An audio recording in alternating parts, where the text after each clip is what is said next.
What happens if you're in a car accident and have a pre-existing condition? This question actually affects more people than you might realize because the research shows that 50% of people over the age of 30 have some form of degenerative disc disease with no pain at all.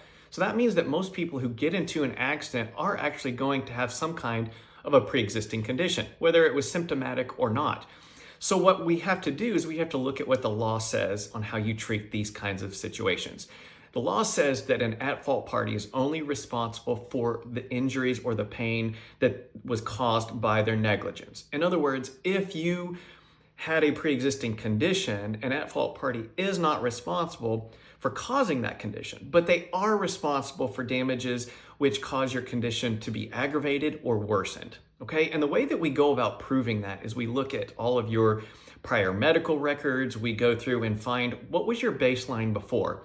Now, the challenge is an MRI and other diagnostics are going to tell us maybe the condition of your spine, but they're not going to tell us how you felt before the accident.